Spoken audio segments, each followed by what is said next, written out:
Welcome to the Weekly Roundup, where we examine the latest news in cybersecurity, data privacy, and resources to help improve your organization's cybersecurity posture. Welcome back. The significant increase in remote working due to COVID-19 has forever changed the workplace and has been called by many as the new normal.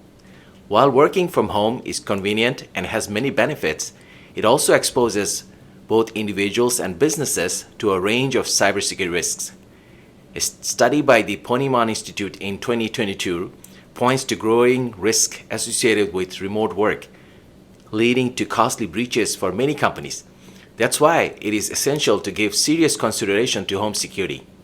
Here are a few steps that can be easily useful even for the non-tech savvy person to apply to secure their home network.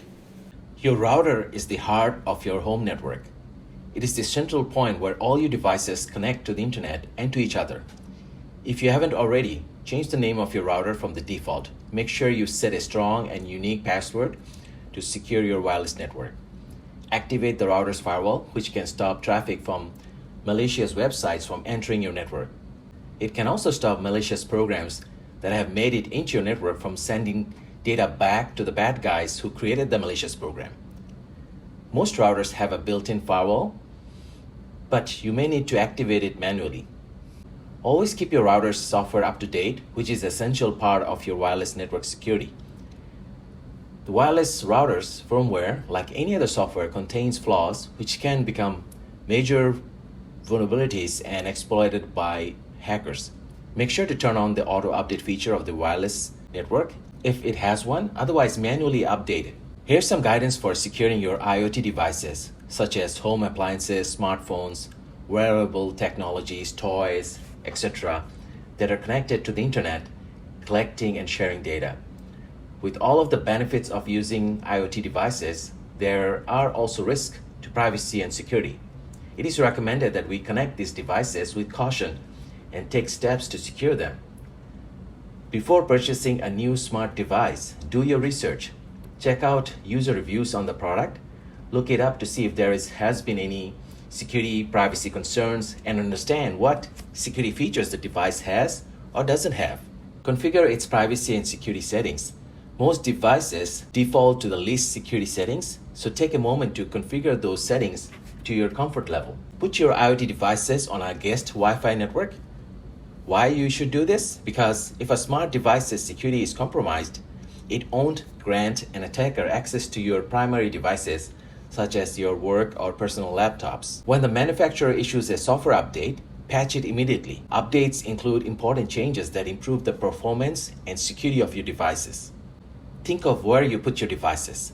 Particularly for listening devices or ones with cameras, think strategically where you place them in your home. Do not place them in your child's room or where you have sensitive work or family discussions. Designate some of the areas of your house as safe rooms for IoT devices. Let us all do our part and stay secure. We have Tanya Kujinga back today to cover an important topic related to regulatory risk management. Let's hear from her. Tanya Kujinga with Resultant. Yes, today I'll be covering regulatory risk. What is it? Why is it important? What value does it bring to an organization?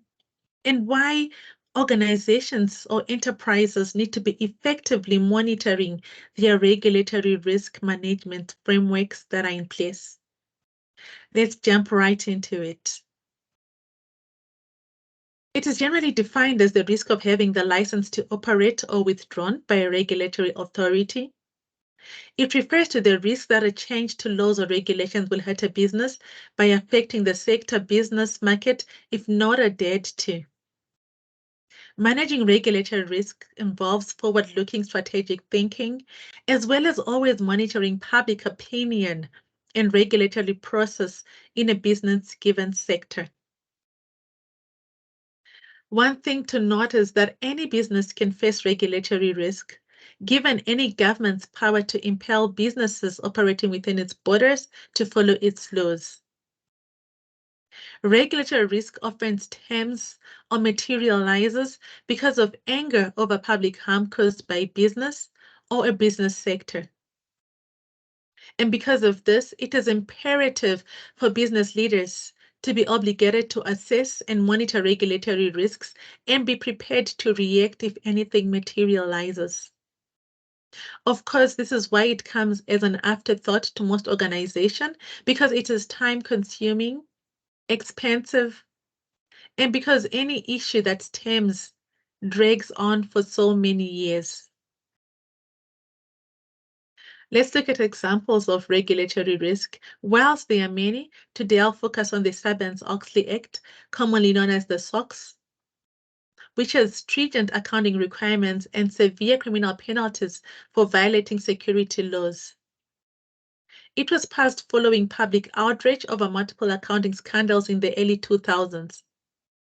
Sarbanes and Oxley, the two congressmen, wanted to improve corporate governance and accountability and hold organizations from causing crashes by reporting exaggerated numbers and falsifying their financial performance. It requires an annual audit to be carried out by a third-party risk organization that we discussed in our previous episode. The value of regulatory risk is that it ensures enterprise or organizations to adopt sound corporate governance structure and practices that align with industry good practices. There is clarity and confidence around the regulatory risk framework and the organization's ability to manage regulatory change. There is clear understanding of regulator expectations and business process and challenges. There is identification of process improvement opportunities to ensure effective and consistent management of compliance and regulatory obligations. Until next time, this is Tanya Kujinga. Again, thank you, Abu. Always a pleasure. Thanks, Tanya. Hope you found today's episode useful. Please join us again next week. Thank you. Hey there, if you liked this episode, be sure to subscribe and also hit the bell icon so you'll get notified when we have a new release. Thank you.